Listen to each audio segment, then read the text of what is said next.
ایک نیکی 49 کروڑ ہو جاتی۔ تو میں نے ان کو 2 حدیثیں جمع کر کے بتائیں، تو وہ کہنے لگے یہ تو حساب کتاب ہے، یہ ٹھیک نہیں ہے۔ میں نے کہا ٹھیک ہے، میں نے کون سا کوئی آپ کے ساتھ مناظرہ کرنا ہے۔ سکھر میں ہماری جماعت تھی، شکارپور سے ایک نوجوان ہمارے آیا، کالج کا لڑکا، میرا سن کے تو بیان سننے کے لیے آ گیا، اور پھر رات گزاری، تو پھر کہنے لگا جی ایک خواب سناتا ہوں آپ کو کہ میں نے سروزہ لگایا، سروزے سے میرا ہمت بندی کا چلہ لگاؤں، لیکن گھر گیا تو پھر ٹھنڈا ہو گیا، اور گزر گئے 1 مہینہ 2 مہینے 4 مہینے، یہ مجھے یاد نہیں۔ تو میں نے خواب دیکھا کہ حشر کا میدان ہے اور میرا حساب ہوتا ہے، میری نیکیاں گھٹ جاتی ہیں تو فرشتہ اعلان کرتا ہے جہنم میں ڈال دو، تو مجھے فرشتے جہنم کی طرف لے جا رہے ہیں کہ ایک دم ایک ہاتھ سامنے آتا ہے، اس ہاتھ میں ایک کاغذ کا پرچہ ہے، اس کے اوپر 3 لکھا ہوا ہے، کہ میں دیکھ رہا ہوں، اور اس 3 کو 49 کروڑ سے ضرب دی جاتی ہے، اور پھر نیچے حاصل ضرب نکالا جاتا ہے، پھر اعلان ہوتا ہے اس کی نیکیاں بڑھ گئیں، واپس جنت میں لے جاؤ۔ 49 کروڑ دی کیڑی گل جی، تھے رب کہہ رہا ہے بے حساب، تو 49 کروڑ کی شے کچھ بھی کوئی نہیں۔ ایک حدیث سنا تھا، جب یہ آیت آئی من جاء بالحسنۃ فلہ عشر امثالھا، میرے نبی ایک نیکی کے 10 دوں گا، یہ ہے انٹرنیشنل لا، آدم سے لے کر میرے نبی تک۔ تو میرے نبی نے عرض کی یا اللہ یہ تو پوری دنیا کو تو نے دیا، میرے لیے تو کوئی خاص چیز ہونی چاہیے۔ تو اللہ نے کہا اچھا ٹھیک ہے، من ذا الذی یقرض اللہ قرضا حسنا فیضاعف لہ اضعافا کثیرا، کوئی ہے جو مجھے قرضہ دے اور میں اس کو کئی گنا کر کے دوں۔ کئی گنا میں کوئی وضاحت نہیں تھی نا، تو میرے اللہ نے پوچھا ٹھیک ہے؟ کہا نہیں، کچھ اور زیادہ کر۔ میں نے کہا ٹھیک ہے، مثل الذین ینفقون اموالهم فی سبیل اللہ کمثل حبۃ انبتت 7 سنابل فی کل سنبلۃ 100 حبۃ واللہ یضاعف لمن یشاء واللہ واسع علیم۔ چلے میرے محبوب، ایک پہ 700، کدی دنیا سنے ایک تے 700 دا نفع، ایک پہ 700۔ میرے رب نے کہا میرے محبوب چلیں آپ کے تو ہے ایک پہ 700، ٹھیک ہے؟ سبحان اللہ، واہ یا رسول اللہ، کہ نہیں یا اللہ کوئی اور کر۔ وہ 700 پہ بھی راضی نہیں ہوئے، اتنا پرافٹ تو ہیرون بیچنے والا نہیں دیتا، ایک پہ 700۔ تو پھر اللہ نے کہا اچھا چل آ جا، انما یوفی الصابرون اجرہم بغیر حساب، تیری امت کے صبر والوں کو بے حساب دوں گا۔ بے حساب کا کیا مطلب ہے؟ نہ یہاں حساب لوں گا نہ وہاں حساب لوں گا، اور نہ یہاں کوئی حد ہوگی نہ وہاں کوئی حد ہوگی۔ لہذا 49 کروڑ دی کیڑی گل، تو میں 49 خراب لکھ دیتا ہمیں کوئی گل چھوٹی جی گل۔ تو بھائیو ہم ایک دوسرے کی حوصلہ افزائی کریں، ایک دوسرے کو شاباش دیں، ایک دوسرے کی کمیوں سے آنکھیں مت کریں، کمیوں کو آپس میں ڈسکس نہ کریں، اپنے بڑوں کو اپنے ساتھیوں کی کمیاں نہ بتائیں۔ تم اندازہ لگاؤ، میرے نبی نے فرمایا کہ دیکھو مجھے میرے ساتھیوں کی کمیاں نہ بتایا کرو، میرا جی چاہتا ہے جب میں تمہارے درمیان میں بیٹھوں تو میرا دل سب سے صاف ہو، اور جب تم مجھے کسی کی کمی بتاؤ گے میرے دل میں اس کی کمی آ جائے گی، تو پھر مجھے اچھا نہیں لگتا کہ میں تمہارے پاس آؤں اور میرے دل میں کسی کی کمی ہو۔ جب میرا نبی یہ فرما رہا ہے، ایک مدینے کے مقامی آدمی ذرا بوڑھے، وہ مسجد میں اندر آئے، داڑھی میں وضو کا پانی، ہاتھ میں جوتا، نماز میں شریک ہو گئے۔ اگلے دن آپ کی محفل تھی تو آپ نے فرمایا یہ جو سامنے دروازہ ہے اس سے ایک جنتی آ رہا ہے، تو سیم وہی آدمی اسی حالت میں انٹر ہوئے۔ اگلے دن ہوا تو آپ نے کہا اس دروازے سے جنتی آنے والا ہے، ٹھیک وہی آدمی اسی حالت میں انٹر۔ اس مجمع میں ایک صحابی بیٹھے ہیں، ان کا نام ہے عبداللہ بن عمرو۔ یہ 1,24,000 صحابہ میں ان کی ایک اسپیشلٹی ہے کہ یہ سب سے زیادہ عبادت کرتے تھے، سب سے اتنی عبادت کسی نے نہیں کی۔ ساری رات نفل پڑھتے تھے، سارے دن کا روزہ رکھتے تھے، اور دن رات میں ایک قرآن ختم کرتے تھے۔ کوئی ہمارے جیسا اول تو کر نہیں سکتا، کرے گا تو چوتھے دن پاگل ہو جائے گا، دماغ خشک ہو جائے گا، اور انہوں نے نبھا کے دکھایا۔ رات پوری تہجد، دن پورا روزہ، اور رات اور دن میں ایک ختم قرآن۔ اب ان کو خیال آیا کہ یہ بابا جی مجھ سے بھی زیادہ عبادت کرتے ہیں، جو ان کو یوں ڈائریکٹ جنت کی بشارت ملی اور مجھے نہیں ملی، تو میں دیکھتا ہوں یہ کون سی عبادت کرتے، کیا یہ ساری رات سجدے میں پڑے رہتے ہیں، رکوع میں کھڑے رہتے ہیں، قیام میں کھڑے رہتے ہیں، کیا کرتے ہیں؟ تو ان کے پاس پہنچ گئے، چاچا کوئی تھوڑا والد صاحب کی ناراضگی ہے، دور رہنا چاہتا ہوں، 2-3 دن ٹھہر جاؤں آپ کے پاس؟ ہاں ہاں ہاں بیٹا آ جاؤ آ جاؤ آ جاؤ۔ اب عشاء کی نماز کے فوراً بعد انہوں نے چادر اوپر لی اور چادر میں یوں سوراخ کیا اور یوں لیٹ کے دیکھنے لگے کہ اب یہ بزرگ کیا کرتے ہیں۔ بزرگ تشریف لائے، سرانے پہ سر رکھا، اللہم بسمک اموت و احیا، سونے کی دعا پڑھی، اور تھوڑی دیر بعد خراٹے تھے۔ وہ بڑے حیران ہوئے، بھئی میرا تو خیال ہے یہ ساری رات سجدہ کرے گا تو رو رو مسلح تر کر دے گا، یہ تو خراٹے ہی چون جاندے نہ ہو جا رہے ہیں۔ اب وہ دیکھ رہے ہیں ابھی اٹھے گا، ابھی اٹھے گا، ابھی اٹھے گا۔ پھر انہوں نے کپڑا اتار دیا، بھئی سویا ہوا ہے۔ وہ فجر کی اذان پہ اٹھے اور ان کا دماغ چکر کھا گیا، بھئی اے کی بڑی تہجد دے 2 نفل بھی نہیں تو جنت دی بشارت 3 دن کٹھی۔ انہوں نے کہا کل دیکھوں گا، کل شاید کچھ اور کریں گے۔ اگلے دن آئے، پھر اسی طرح یوں کر کے لیٹ گئے، اور بزرگوں نے بھی یوں کی، اور بسمک اموت و احیا، اور پورا کمرہ خراٹے نال۔ وہ پھر پریشان، یہ کب اٹھے گا، کب اٹھے گا؟ فجر کی اذان پہ اٹھے تو اور ان کی حیرت بڑھ گئی، کہنے والا سچا، اس کے بات کو تو چیلنج ہو نہیں سکتا، وہ محمد مصطفیٰ ہیں، لیکن یہ چکر کیا ہے، یہ جنت مل کیسے رہی ہے؟ چلو ایک رات اور صحیح۔ تیسری رات آئے، یہ یوں لیٹے، وہ یوں لیٹے، یہ دیکھتے رہے، وہ سوتے رہے، حتیٰ کہ فجر کی اذان پہ آنکھ کھلی تو یہ نا پھٹ پڑے، کہنے لگے چاچا بات بتاؤں؟ کہنے کیا ہے؟ کہ میری کوئی جھگڑا نہیں تھا ابا سے، میں نے 3 دن مسلسل تیرے بارے میں سنا جنتی آ رہا، 3 دن تجھے اللہ کے نبی نے بشارت دی جنتی ہے، جنتی ہے، جنتی ہے، لیکن میں اس بات پہ حیران ہوں تو ساری رات سوتا رہتا۔ اس زمانے میں منافق بھی تہجد نہیں چھوڑتے تھے، فرض نماز تو فرض نماز ہے، منافق بھی تہجد نہیں چھوڑتے تھے۔ تو کہنے لگے کیا کرتے ہو؟ ساری رات تو سوتے گزار دیتے، کیا کرتے ہو؟ کہنے لگے بھتیجے جو تو نے دیکھا ہے یہی کرتا ہوں۔ اب یہ پریشان ہے کہ اللہ کے نبی کی بات کو تو چیلنج ہو نہیں سکتا، اور جس کو بشارت دی ہے انہوں تے فٹ نظر نہیں آ رہی کہ کیسے 2 نفل آج کہ نیک لوگ تہجد نہیں چھوڑتے۔ تو کہنے لگے اچھا چلو اللہ نے ایسا ہی، اللہ کی مرضی، اللہ کے نبی کی مرضی۔ یہ 4 قدم چلے تو آپ سننا، کہا بھتیجے ادھر آؤ، کہا بیٹا ادھر آؤ، آ گئے۔ کہنے لگے اب تمہیں اصلی بات بتاؤں، اب تمہیں اندر کی بات بتاؤں؟ انہوں نے کہا کیا ہے، کیا ہے؟ اب وہ تیار ہو گئے کہ یہ کہیں گے میں 3 دن بیمار تھا اس لیے میں اٹھ نہیں سکا، ورنہ میں تو ساری رات سجدے میں گزارتا ہوں، میں تو ساری رات روتے روتے گزارتا ہوں، تو 3 دن میں بیمار تھا، میرے پیٹ میں درد تھا، میرے سر میں درد تھا، تو میں اٹھ نہیں سکا، ورنہ تو دیکھتا تو حیران ہو جاتا میری رات کیسے ہوتی۔ لہذا ہاں جی جی جی۔ تو کہنے لگے مجھے دیکھو، یہاں ہاتھ رکھا، کہ یہ جو دل ہے نا، دل اس میں دنیا کی کسی انسان کی نفرت نہیں ہے، اور جب اللہ کسی کو کوئی رزق دیتا ہے تو مجھے کبھی حسد نہیں ہوا، مجھے خوشی ہوتی ہے۔ تو ان کی جو باڈی لینگویج تھی نا، حیرت میں ڈوب کے وہ کہتے ہیں ہاں بات ہے، سمجھ آ گئی، یہی سے۔ انہوں نے ایسا نہیں کیا، وہ کہنے لگے ہاذا ہوا، اچھلے اپنی جگہ سے، ہاذا ہوا، یہ چاچا اب سمجھ میں آ گیا، سمجھ میں آ گیا، یہی ہے جو آپ کا سینہ اللہ نے پاک کر دیا ہے، اس پر آپ کو جنت ملی ہے۔ یہ صرف تہجد نفلاں تے انج سوکھی نہیں لبدی، یہ جو آپ کا سینہ پاک ہے۔ اب پہلی حدیث کے ساتھ جوڑو، میرے نبی نے فرمایا میرے بیٹے انس، میری ایک عظیم الشان سنت ہے کہ اپنے دل کو دنیا کے انسانوں سے، میرے بچوں سنو، یہ نہیں فرمایا مسلمانوں سے دل صاف رکھ، فرمایا پوری دنیا کے انسانوں سے دل صاف رکھو۔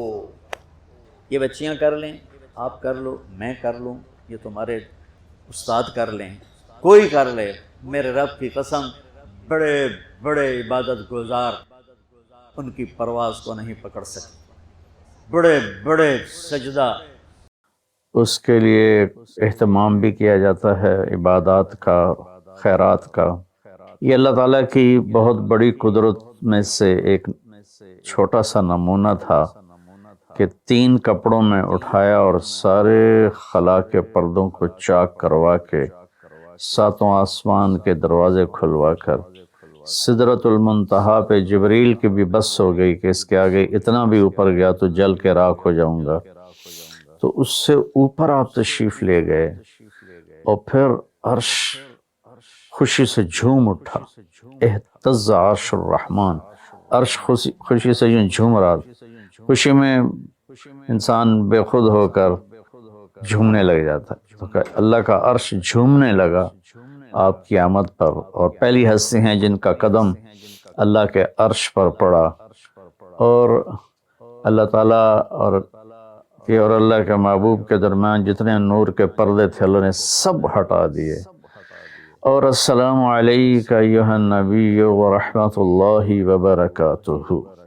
اللہ تعالیٰ نے ایسا خوبصورت سلام پیش کیا، تو اللہ کے نبی پہ قربان جاؤں، انہوں نے اپنی امت کو بھی شریک کر لیا، السلام علینا وعلی عباد اللہ الصالحین، اللہ ہمارے اوپر بھی سلام ہو آپ کا، اور جو میری امت کے نیک لوگ ہیں ان پر بھی آپ کا سلام ہو، آپ کی رحمت ہو۔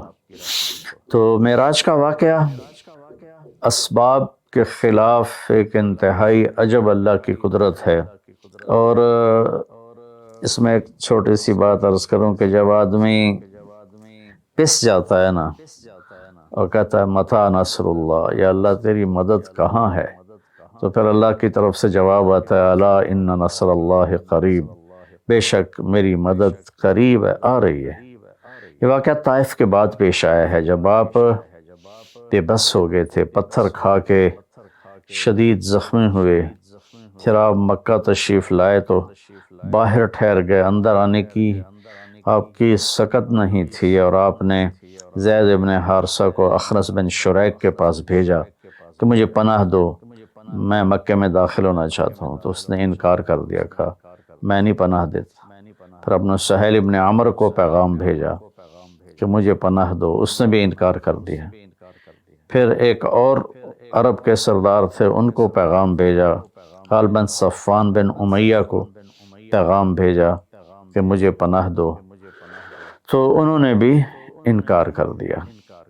تو پھر آپ نے مطعم بن عدی کو پیغام بھیجا، ان کے بیٹے جبیر صحابی بنے، تو مطعم بن عدی کو پیغام بھیجا تو وہ آپ نے بچوں کو لے کر باہر گیا، اور اللہ کے نبی کو اپنے بیٹوں کے ساتھ لے کر مکہ میں انٹر ہوا، حرم شریف میں آ کے اعلان کیا آج کے بعد محمد بن عبداللہ صلی اللہ علیہ وسلم میری پناہ میں ہے، انہیں کوئی ٹچ نہیں کر سکتا۔ ابو جہل نے کھڑے ہو کر کہا تم یہ اس کا کلمہ پڑھ کے کہہ رہے ہو یا اپنی سرداری کے زوم پر کہہ رہے ہو، اپنی سرداری کے بلبوتے پر؟ اور کہا نہیں، میں نے اس کا کلمہ نہیں پڑھا، جو اللہ نے مجھے سٹیٹس دیا ہے اس کی وجہ سے کہہ رہا ہوں۔ کہ پھر ٹھیک ہے، ہم ان کو کبھی ٹچ نہیں کریں گے۔ اس قدر حال سنگین ہو گیا تھا، اور کبھی آسمان کے فرشتے نہیں روئے سوائے دو جگہ۔ ایک دفعہ جب ابراہیم علیہ السلام نے حضرت اسماعیل کو الٹا لیٹایا اور چھری ہاتھ میں اور سر کے بال ہاتھ میں اس طرح، اور یوں آسمان کو دیکھ کے کہا یا اللہ تو مجھ سے ناراض ہو گیا ہے کہ میرے دل میں اسماعیل کی محبت آ گئی ہے۔ اس پر آسمان کے فرشتے زارو قطار روئے تھے۔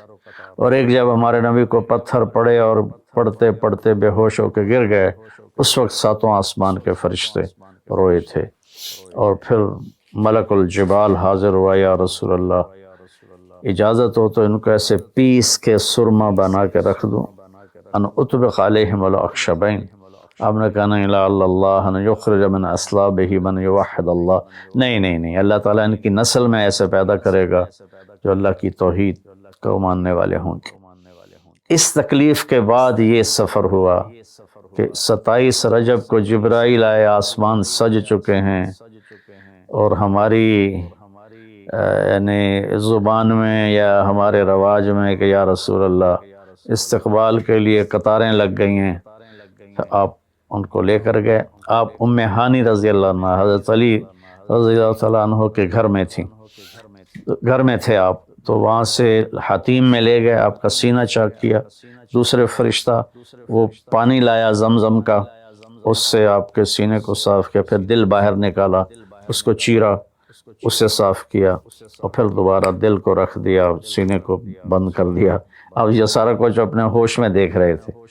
پھر وہاں سے براق پہ سوار ہوئے۔ براق گدھے سے بڑا قد، خچر سے چھوٹا قد والا ایک جانور تھا، جس پر آپ کو سوار کرایا گیا اور وہ تھوڑا مستی کرنے لگا تو جبریل بولے تو یہ پتہ ہے تیرے اوپر کون سوار ہیں؟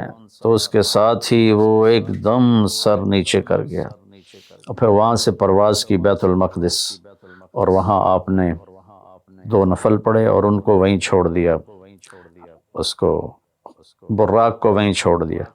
وہاں سے پھر سفر شروع ہوا اللہ کی طرف۔ اس سفر کو اللہ نے یوں بیان کیا: سبحان الذی اسری بعبدہ لیلا من المسجد الحرام الی المسجد الاقصی الذی بارکنا حولہ لنریہ من آیاتنا انہ هو السمیع العلیم۔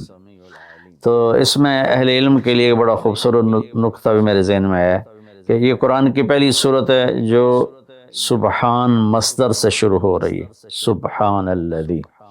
پھر اس کو آگے لے جا کر اللہ تعالیٰ نے مصدر کے بعد فعل ماضی ہوتا ہے تو سبح للہ ما فی السماوات والارض کے ساتھ شروع کیا، تو مصدر آیا، ماضی آیا، ماضی کے بعد مضارع ہوتا ہے، فیوچر ہوتا ہے، مستقبل ہوتا ہے، تو یسبح للہ ما فی السماوات وما فی الارض الملک القدوس العزیز الحکیم۔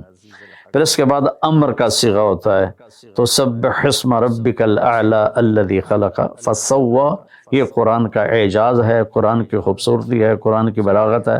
سبحان، سبح، یسبح، سبح۔ تو اللہ تعالیٰ نے پہلے اپنی پاکیزگی کو بیان کیا کہ جو کچھ کہنے والا ہوں میں سب کچھ کر سکتا ہوں، میرے لیے کوئی مشکل نہیں کہ میں اپنے بندے کو لے کر گیا۔ اللہ آنے جانے سے پاک ہے، لیکن با کا اضافہ یہ بتاتا ہے کہ اللہ تعالیٰ کہہ رہے تھے یوں ہی سمجھو کہ میں اپنے بندے کو خود لے کر گیا اوپر۔ آپ جبریل کے کندھوں پر، پروں پر سوار ہو کر نہیں گئے، آپ کا سفر الگ تھا، جبریل کا الگ تھا، یہاں تک کہ پہلے آسمان پر پہنچے تو دروازہ کھلا تو آدم علیہ السلام نے استقبال کیا، گلے لگایا۔ پھر اس سے اوپر گئے تو عیسیٰ علیہ السلام، یحییٰ علیہ السلام، زکریا علیہ السلام نے استقبال کیا، اور سارے آسمان کے فرشتوں نے استقبال کیا۔ پھر اس کے بعد تیسرے آسمان پر گئے تو یوسف علیہ السلام نے استقبال کیا اور سارے فرشتوں نے۔ پھر چوتھے آسمان پر گئے تو یونس علیہ السلام نے اور باقی سارے فرشتوں نے۔ تو پھر پانچویں آسمان پر گئے تو ہارون علیہ السلام اور آسمان کے فرشتے۔ پھر چھٹے آسمان پر گئے تو موسیٰ علیہ السلام اور موسیٰ علیہ السلام کے آسمان کے فرشتے۔ اس دن اللہ نے، میرا کہ میں نے پڑھا کہیں نہیں لیکن مجھے لگتا ہے کہ اس دن اللہ تعالیٰ نے سارے فرشتوں کی عبادت کی چھٹی کرا دی ہوگی اور فرمایا ہوگا بس میرے محبوب کا دیدار کرو، استقبال کرو، آج یہی تمہاری عبادت ہے، کیونکہ ہر فرشتہ بے قرار تھا کہ دیدار ہو جائے۔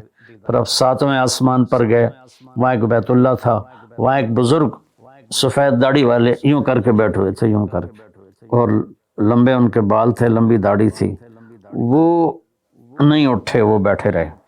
جب اب قریب آئے تو وہ کھڑے ہوئے اور کہا میرا بیٹا آ گیا۔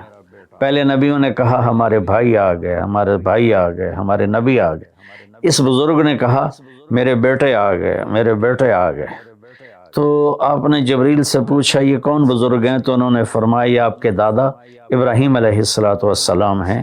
اس میں اللہ نے ہمیں سبق دیا کہ بیٹا کتنے ہی عالی مقام پہ چلا جائے، اس کی ذمہ ہے اپنے ماں باپ کا ادب کرے، ان کے پاؤں چھوئے، ان کے سامنے سر جھکا کے چلے، یہ ہواؤں میں اڑ جائے، عرش کو چیر کے اللہ تک پہنچ جائے، پھر بھی باپ کے آگے، ماں کے آگے سر جھکانا ہے۔